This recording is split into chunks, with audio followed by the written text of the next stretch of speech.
Welcome to the Sisters in Crime Writers Podcast.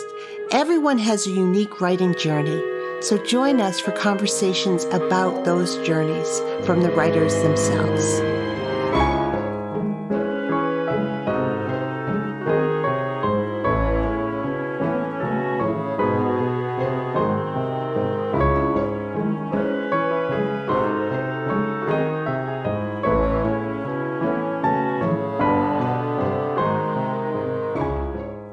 It's Julie Henricus, the Executive Director of Sisters in Crime, and I am really delighted to welcome Kaye George to the podcast this week.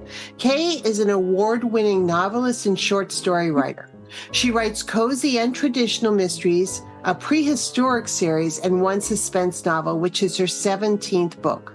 Over 50 short stories have been published, mostly in anthologies and magazines.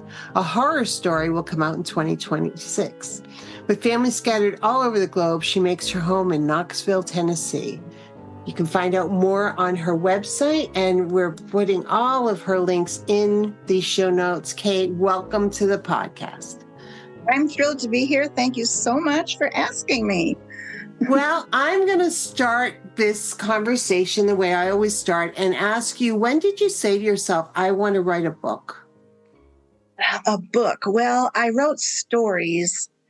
I always tell people since before I could write. Honestly, I used to draw pictures and make up stories to go with them, with my crayon pictures. I remember one about there was a worm for each apple in the tree, and I had a little tale about that. When I was about 10 or 11, I wrote what I thought was a novel. It was 1 or 2 pages of lined paper in pencil. And I remember it was about a little girl who ran away from home and all the different people she met. That was my first novel, which was 2 pages. I knew I wanted to be a writer really in 8th grade. Our teacher had given us an assignment to write something, and so that people would know what it is without ever saying what it was. And I described our dog.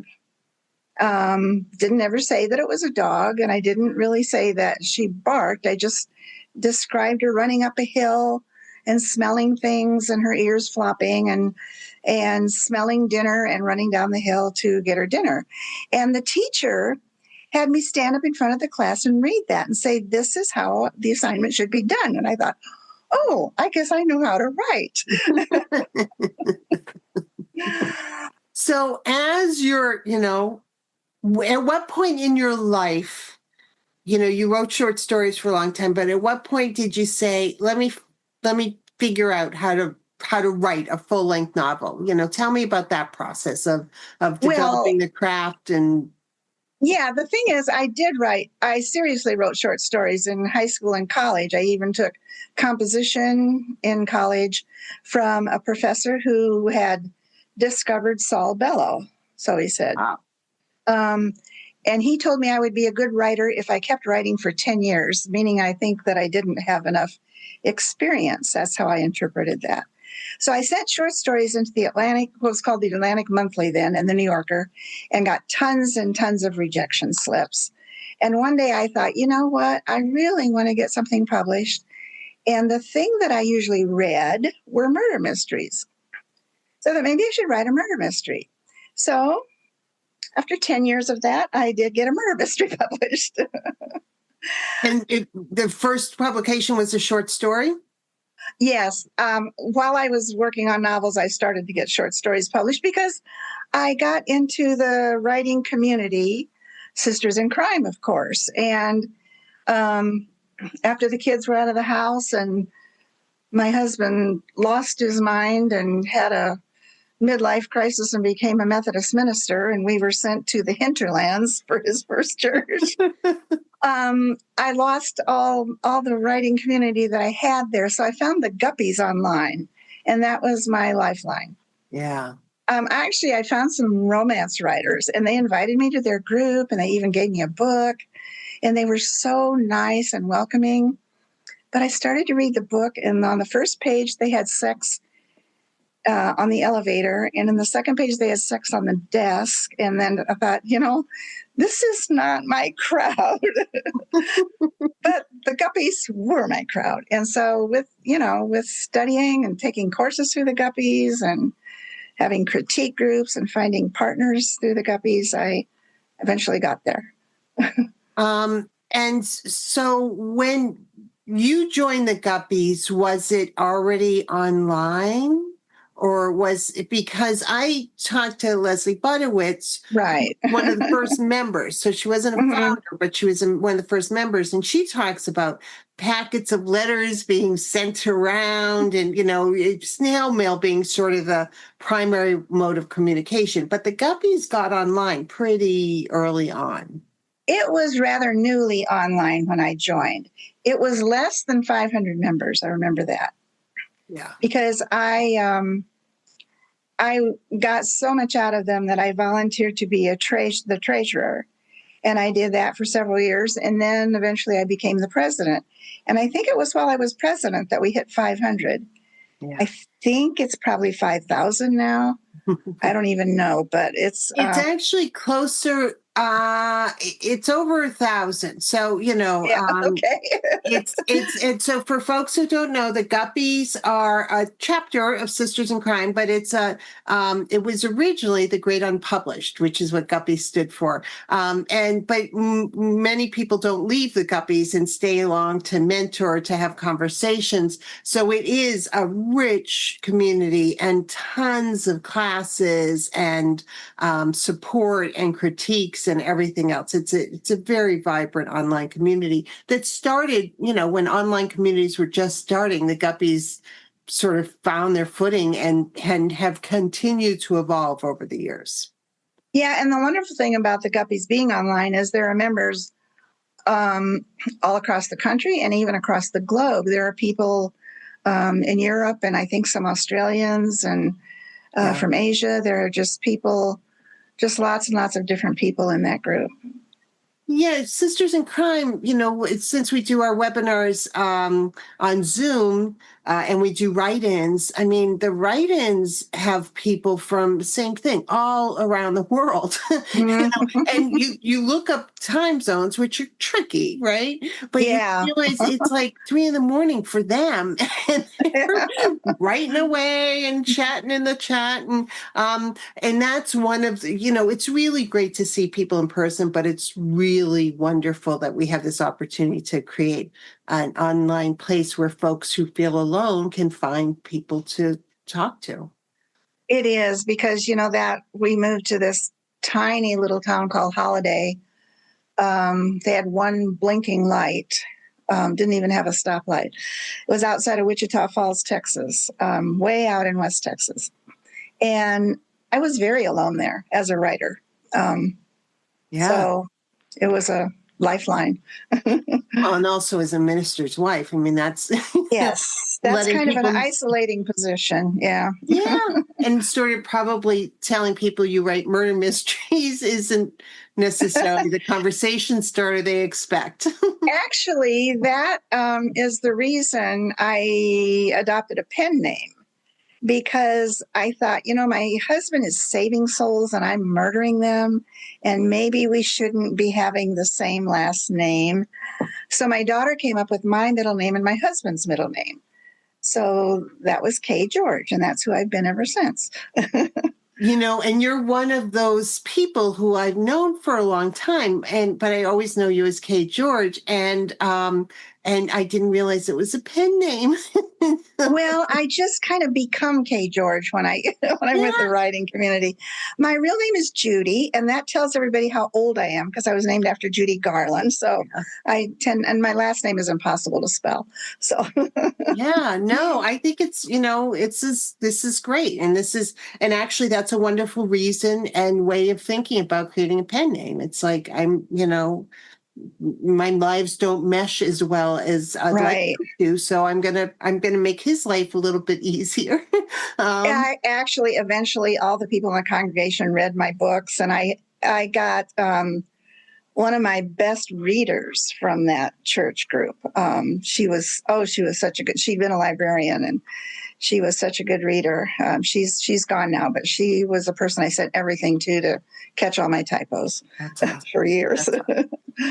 So people have heard me talk about this before, but writing short stories and writing novels are different skill sets. It's all creative writing, but it's completely, and because you're good at one thing doesn't mean you're going to be great at another thing. I mean, absolutely. They're two different. So you've been able to navigate both. So you started with writing stories. Tell short stories. Which is a wonderful way. And a lot of people get first publications from short stories, from anthologies or from, it's a wonderful way, but it's not an easy thing to do. Tell me about your evolution from being a successful short story writer to writing a novel and sort of making the world bigger than 5,000 words and this slice. I mean, again, writing a short story is such a skill. Well, I think there's two kinds of writers in our community. You're either a short story writer naturally or a novelist naturally. I am naturally a short story writer. It's easy for me to write short stories. I think of them all the time, and I have more ideas than I could ever write. I have 3 in the hopper right now that I'm working on. And I would like to just write short stories all the time, but there's absolutely no money in that. I mean, there's very little money in novels, but there's less in short stories. And I thought I wanted to get a little bit ahead, Yeah. So it was an effort for me to learn to write novels. I had to, like I say, it took me 10 years to learn how to write a murder mystery, even though I'd been reading them for years and years. Writing them is different than reading them. So what was the idea that was big enough that you felt like this would support a novel? Well, the first series I worked on, and it's out of print now, but White City Press is bringing it back eventually. My first book in that took place at my mother's cabin. My mother had a cabin on a lake and in rural Illinois. And I thought that would be a good place to murder somebody. It was kind of out in the boonies. And I actually met with the police chief, learned how the policing's done, how they have I forget, 2 or 3 people in that little town of 500. The resort that my mom was that's a fancy word for this lake with cabins around it and people fish and swim there.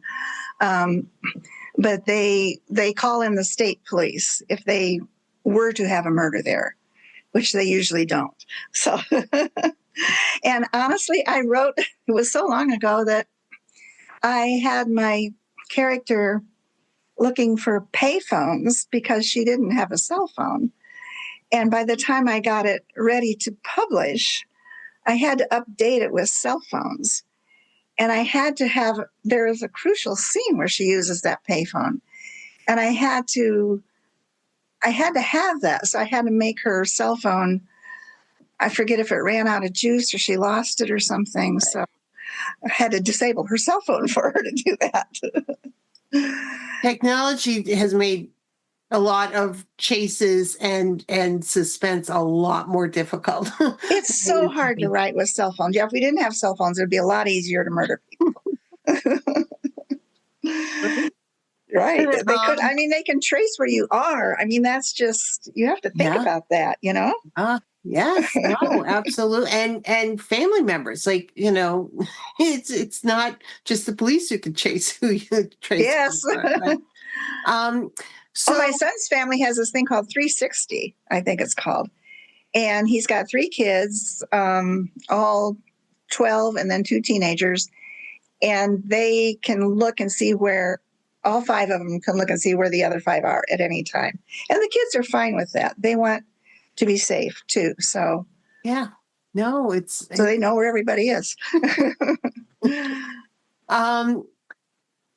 So you wrote your first novel. I love the idea of using your mother's cabin. How did she feel about that? She was alive when I started writing it, but she wasn't alive by the time I got it published. So I had to dedicate it to her. she was actually my inspiration. She always wanted to write a mystery, but never did. She had ideas for them, and she would tell me her ideas, but she never sat down and wrote one. Well, that's fairly typical of a lot of people. I mean, there's some statistic that, 90 something percent of people who want to write a book never finish. Right. And because it's hard, and it's also, you lose steam or you lose your way. It's writing a book is also keeping a lot of pieces together and trusting that you're going to write a bad first draft and the next draft's going to be better and you're going to be able to figure out. Well, she had no idea how to approach it. She never even started. She just had the ideas and that's all. She never knew how to do anything with them. But it was before internets and stuff, so and before a lot harder. Computers and typing. Yes. I can't even imagine typing manuscripts for novels and then trying to, Oh, listen, I typed my husband's thesis for his master's degree on a typewriter. And that's a heck of a way to type a novel. I probably did my first couple copies of the novel that way, too. Wow. So you, and one of the things that I think about is that when people write their first book, sometimes they spend too long writing that first book, and because they're learning. Your first book is frequently teaching you how to write a book. It may not be something you could publish, right? You might need to go write another book and then go back and fix it. Do you feel like you spent enough time, too much time on that first book? Like, tell me about that. Yeah, the first book I got published was not my first book. Yeah. I wrote a few of them before that, and they fell flat and never went anywhere and are probably not even salvageable. So those were my learner books. I wrote several of those in the course of that 10 years trying to get published. Well, the teacher you had that said he discovered Salt Bellow, when he talked about 10 years, that could be also what he was talking about, is you need to write a lot to figure out how to write. Right. Not that it ever gets easy, but did you find after your first publication, talk to me about that journey afterwards, as far as being, that's a confidence boost. So how did you keep moving with that? Yeah, well, I got that first book into a small press, actually. Did not get along with the owner of that small press at all. That book was nominated for an Agatha for Best First Novel, and she would not put that on the cover because she didn't think awards were worth anything. And she had a typo on the back cover, and I told her, you've put the name of the town wrong, and actually, no, that wasn't that book. That was. Anyway, she put the name of the town wrong, and we were I didn't know she was on the same list that I was on. I think it was the Guppy list. And I said something like, there's a blatant error. So she said she would fix it after I sold 500 copies. And it was a POD book. I mean, she could easily have fixed it. And she was just being snotty. And actually, everybody left her. She eventually folded. But she, so I said, there's a blatant error on the back cover copy of this book. And so you need to get in on this now. This is the first edition, and you'll be, everybody needs to buy this because it's going to be valuable someday. And she reamed me up one side and down the other for saying there was a blatant error in her work. And I said, well, there is. And so on the first anniversary of publication, according to my contract, I could leave her, and I did that day. I said, we're done. I gave her 2 weeks' notice. Did she have right of first refusal on other books, or was it, No, she did not. No, thank goodness. Okay, this is part of the writing journey as well, that is so hard because you want so much to be published. But if a business relationship isn't working, I jumped too soon at that small. Yeah. I just jumped too soon, and but it was the first real offer I'd gotten. I had a blog for quite a few years called Travels with Kaye, and it was a bumpy road. It was up and down and backwards and forwards and left and right. I shut down a few publishing houses, and my highlight was getting a series with Penguin. Mm-hmm. Uh, with an imprint Berkeley Prime, which they don't even have anymore. Yeah. And I thought, well, now I'm really on the way. I had an agent. I got a contract with them for 3 books. It was a very popular series. I sold 26,000 copies of the first book. Walmart picked it up, which was just luck. And it was a work for hire. I had to write it under a different name, Janet Cantrell. It was the Fat Cat series. And then Random House bought Penguin. They let most of the editors and most of the authors go, and that was the end of my career with Penguin. Yeah. So that was very disappointing. I thought that was my foot in the door, the work for hire, and then I'd get another series with my own pen name, and I was on my way. But that didn't happen. So, Well, full disclosure, I don't talk about my own writing journey a lot at all, actually, on this podcast. But you and I sat together at one of those Penguin dinners because we both had write for hires and we were writing yeah. under different names. And, the same, it's a tough, so a write for hire, for folks who are wondering, is something I didn't know until I had the opportunity or, learned about it. Right? Me too. It's where an editor at a house has an idea and presents it, and they all, they say, "Oh, that sounds good. Well, this has legs," and so the editor reaches out to agents they know and says, "We have this idea." I have this idea, and here's the Bible, and do you have any clients who would be willing to write a proposal for it? And so you audition, and then you get hired, and you do Well, need first the agent has to want you to be their person to submit. Yeah, you have Right. to get through the agent first, and they give you the characters, the first part, enough for 3 to 5 chapters of the plot, and a pen name, and that's theirs. You do that, and from there you can take the plot. But you also have to write to the cover that they give you, which can be a little hard. Yeah. Yeah. So I had an editor who, with the first book was pretty much laid out, and then like huge synopsis, and then short synopsis, and then 2 sentences for the third book. But Yeah. but you need to bring yourself to it, but they do own the series, so Right. if they could bring back the Fat Cat anytime. They could.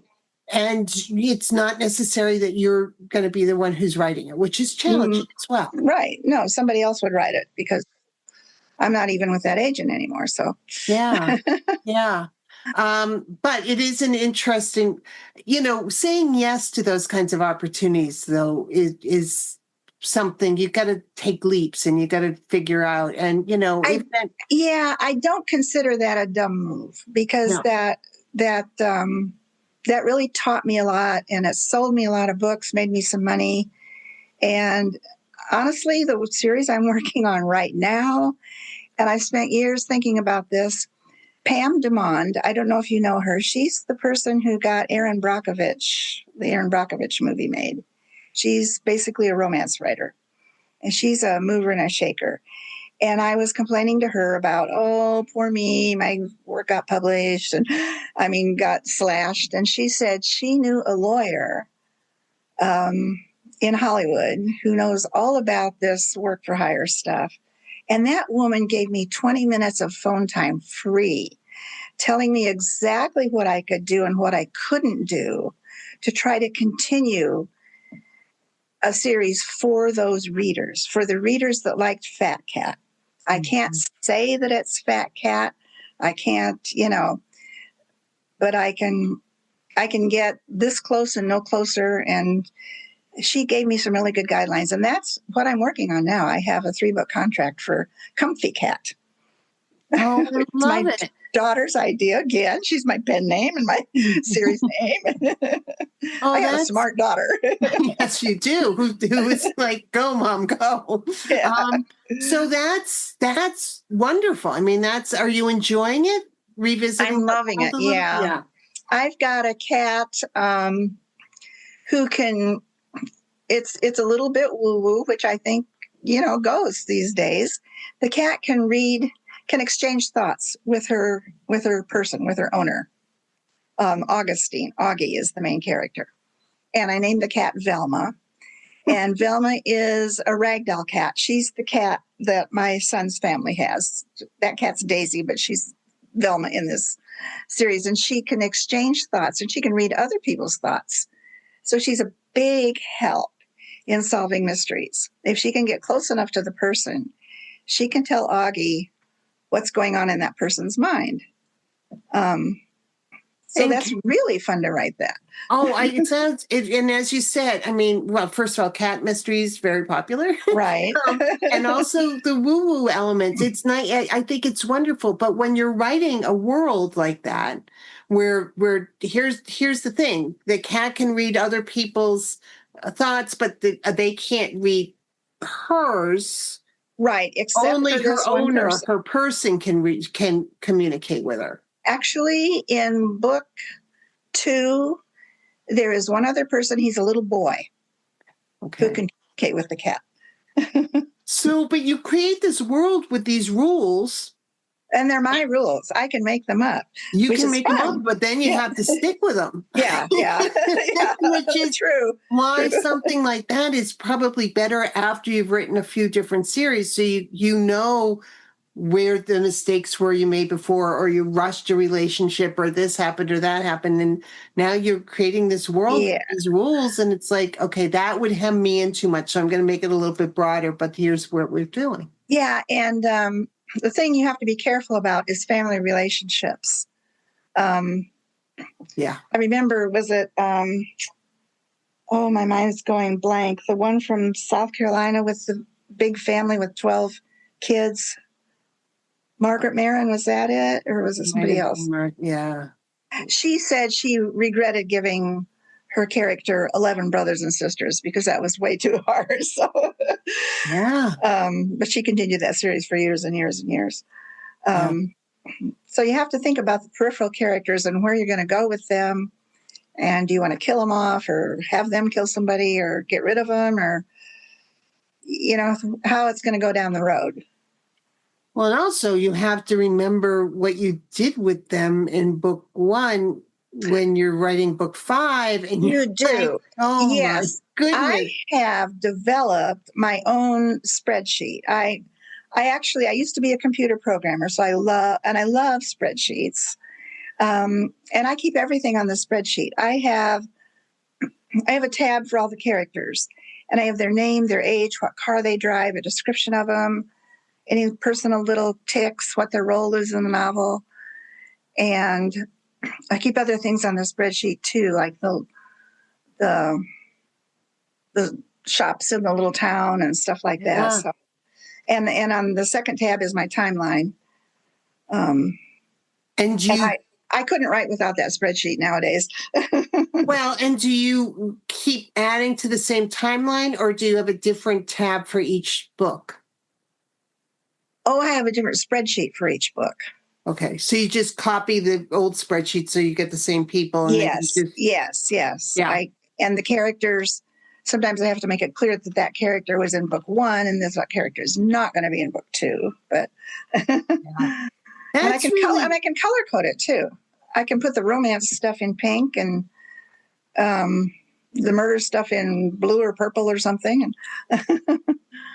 So I love listening to this. And so let's talk about that. So you put every scene. Do you plot, or are you an organic writer, or are you a mixture of I'm the a little two? of both. I contend that everybody's a little of both. Even if you're a pantser, you've got something in your head before you start. Yeah. You got some characters and some plot in your head before you start.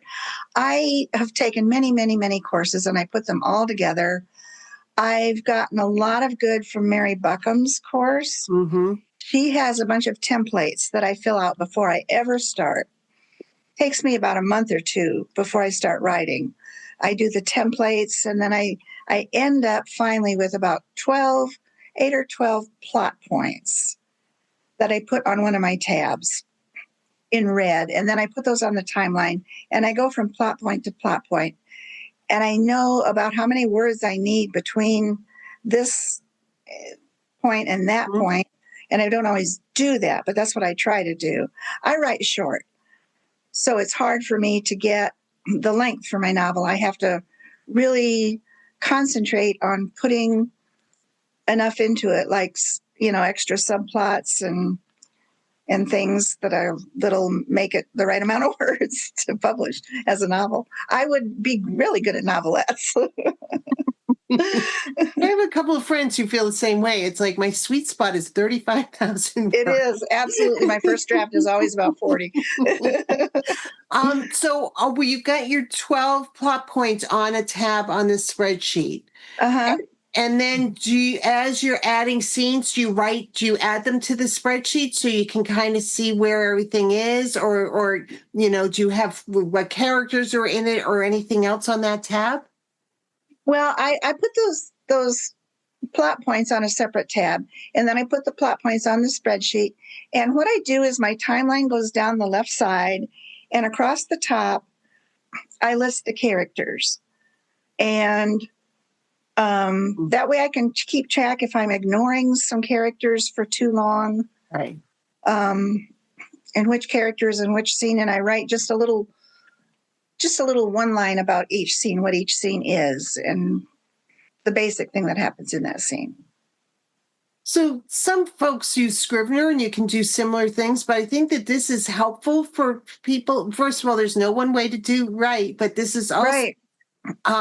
The 12 plot points and how many words between may sound clinical, but that's actually really great framing to keep the pacing solid in that first draft. It is my framework, and it isn't I don't even necessarily do all of those plot points in the end because things develop and my characters start getting impotent, not impotent, sassy. Yeah, and they have their own ideas. Yeah, they tell me what to do, and I say, "Oh, okay, I guess I'll do that."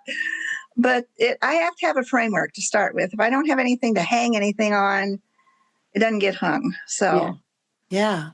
And you have, this wonderful, as you're world building, this cast of characters who you never know when they're gonna show up. Like that second cousin may be in book 4, but so remember that they were in which book they were in. Yeah. And I will say that I build the plot points from the courses that I've taken with Mary Buckham and Chris Neary.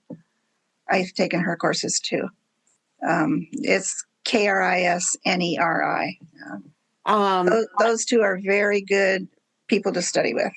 I will put links to their websites in the show notes. In addition to all the Guppy classes. Those are all- if you're a member of the Guppies, so you're a member of Sisters in Crime, you join the Guppies, the number of classes they offer are amazing and overwhelming, and they're all online. So it's asynchronous. You get to it, and there are classes that you're going to sign up for you're never going to get to, but you have all the worksheets. So at some point when you're stuck, you can go back and say, how did that, what did they say? If it's something that you might like to do in the future, you can take that class and keep it in a folder. Yeah. I also love that you have that spreadsheet with your plot points, but you have the characters on the top and you sort of say when they're in what scene so that if you decide that Fred did it and he's only in 2 scenes, you can say, we gotta put Fred in a little bit more in the beginning because he's so important at the end. Right. Yeah. You also wrote a series that was set, it's a prehistory series. Yes, my Neanderthal series. Which was, again, very popular series. It my brain hurts thinking about how you would write something. Historicals in general, I hats off to folks who write, but Me too. prehistory, you're really, tell me why you chose that as a way, and then how you go I get about that a building the world. lot. Well, because I find it fascinating, because again, it's a very popular series, and you know, but this, I never would have thought of it. So hats off to you, but also tell me how you did I that. can do that. I'm kind of a scatterbrained person. I play the violin. I like to paint. I like to write. And one of the things I really love is archaeology. I love to go fossil hunting, and I love to study archaeology. And I found a few arrowheads and a fossilized cow femur, which wasn't very old, but but I kind of follow those circles a little bit. And a few years ago, they were sequencing the gene of a Neanderthal that they had found that had been preserved. And it took quite a while, maybe over a year, to get that whole gene sequenced. And they found out so much about Neanderthals that is counter to what everybody thinks. Yeah. And I began to really respect these people. They are not club wielding thugs who hit the women over the head. The genome that they sequenced was a red-headed, freckled person. And they have found evidence of their art, of their burial customs, of their tool making, and even of the villages that they built that were, they did live in caves, some of them, but sometimes they were not in caves, and they were nomadic, and they were following the mammoth herds. They were mammoth hunters. And I thought, anybody who can get organized enough to bring down a mammoth with spears is a pretty smart person, Yeah. And so they're not really Neanderthals, as you would say. So I wanted to kind of showcase them and tell people who they were.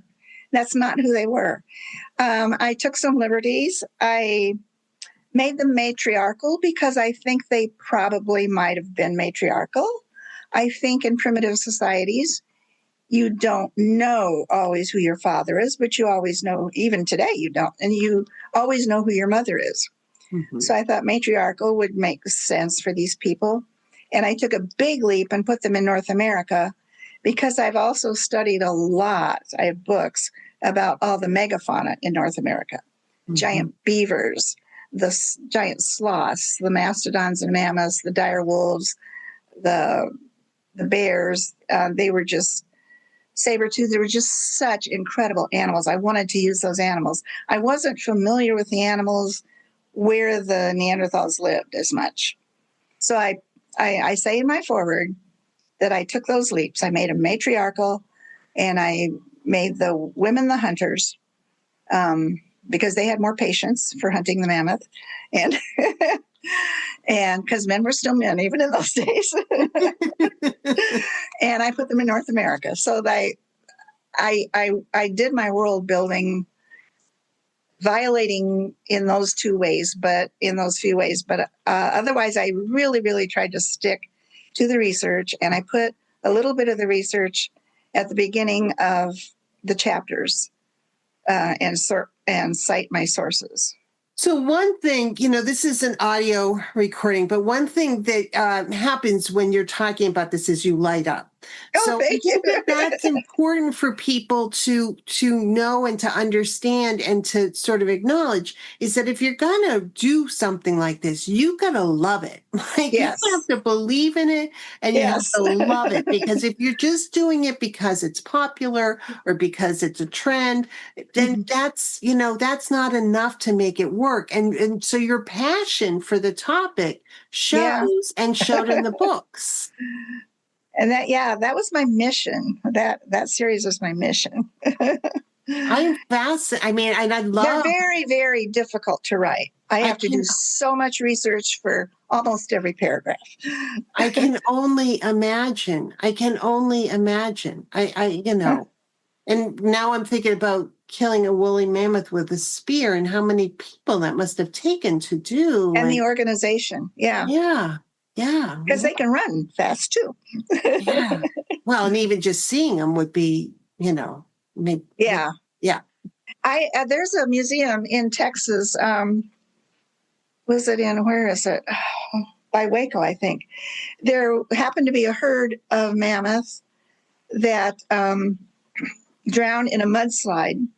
I think there were 12 or so, mostly mothers and babies. And there was a camel with them. The precursor to the camels we have now, they call them camelops. There frequently was a camel with a mammoth herd, interestingly. And so they were still in the process of digging all these up. And they had a wall where they had painted a life-size mammoth. And you could go stand next to that and see that you came this far up on the leg of that mammoth. Wow. Wow. I I also love your explanation of the misconceptions people have about Neanderthals because we've learned more. I mean, and you see that through history. If you read a Victorian novel, what they understood about dinosaurs, we now understand different things because we've got more science and we can do, understand more. But we're, a generation ahead of us, where things that we believe are also going to be disproven. I mean, that's Right, right. part of what I'm hearing from you, and one of the gifts of this is be willing to learn and don't make assumptions because you may be wrong. There were so many discoveries being made when I first started this series. I couldn't resist. People were learning more and more and more about them every week. Yeah. So. And curiosity is one of the great gifts for a writer, right? Yes. Yeah. You got to want to dig. Yes. So, Kaye, tell me what advice you've gotten or you give to early career authors, and also what do you wish that nobody told somebody just starting out? What's the worst piece of advice you were given or that you've heard? I can do that one. His name is Stephen Spender. I don't think he's alive anymore. He was the poet laureate of England, and he was teaching a class in poetry at Northwestern University, where I was going. And they had that wonderful professor, Professor Hungerford. And then I took a class with Stephen Spender, writing poetry. And I was having a lot of fun writing poetry. I just loved it. And he hated all my poetry. And the last meeting with him, we came into his office one at a time, and he just said, "Why do you write poetry?" Like insinuating, what on earth are you thinking of writing poetry? And I said, "Well, I love it. I love to express myself." And he just repeated that over, "Why do you write poetry?" And I just left that meeting so disheartened and just kind of, F you, I don't like your poetry either. And I really don't like his poetry. It's rather pedantic. So I didn't write poetry for a long, long time. I just stuck to short stories. Yeah. Yes. Okay, another similarity. I had a creative writing teacher in college who I loved writing poems, but they were funny and they rhymed a lot. Mine did too. I had lots of puns and alliteration. And it was just. And she said to me, you don't have to do you're something along the line of you're belittling the form or something. And I don't write poetry now. Yeah. And I've discovered, who's his name? I can't remember his name. The one that does a broadcast. And then there's Brian Bilston lately. I'm following him online, and he writes hysterically funny, beautiful, beautiful stuff. I love his stuff. Yeah. It's just so clever. It's so clever. I could never write it. But I've come to appreciate some poetry. Yes. It took me a long time. Yeah, no, it's shutting down especially young emerging, Yeah. writers. It's just, if somebody did that to you, shame on them. And please join an organization like Sisters in Crime so you can meet people who can help And you especially understand. poetry, that can be so individualized, so original. It doesn't have to Yeah. follow any kind of form. Right. Right. And it's But such a, neither does fiction. You can really break out in fiction too. I yeah. mean, Yeah. And longer stuff.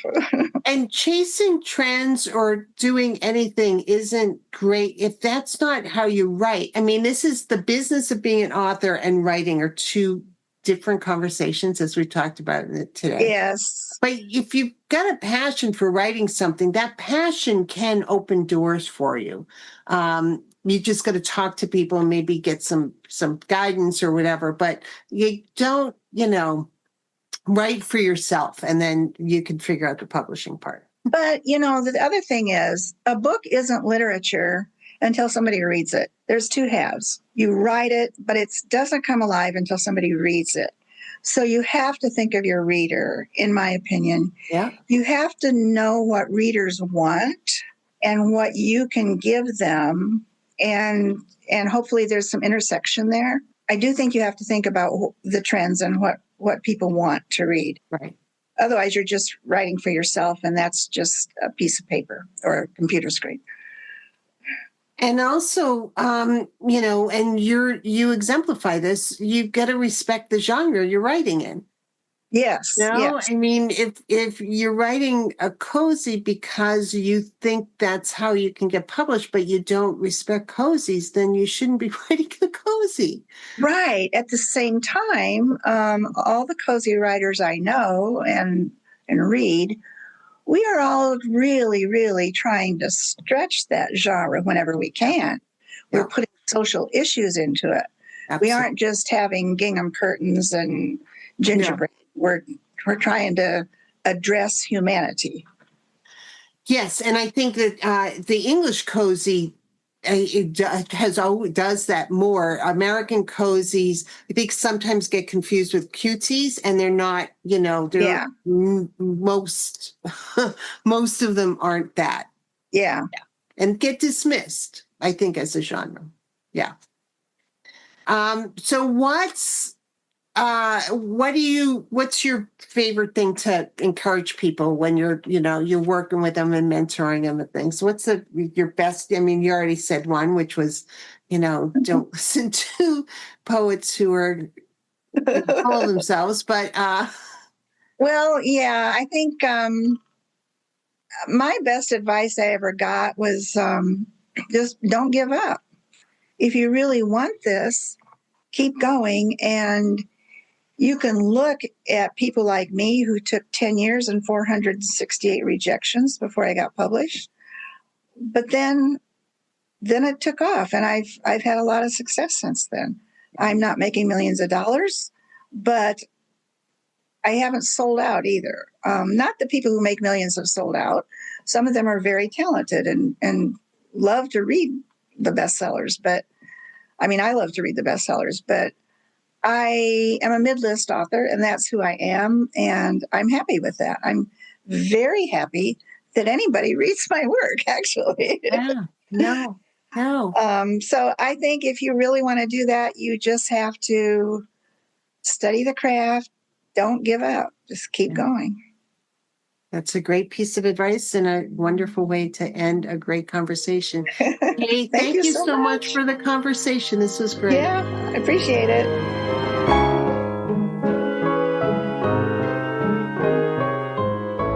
Thank you for being with us today. Sisters in Crime is about community.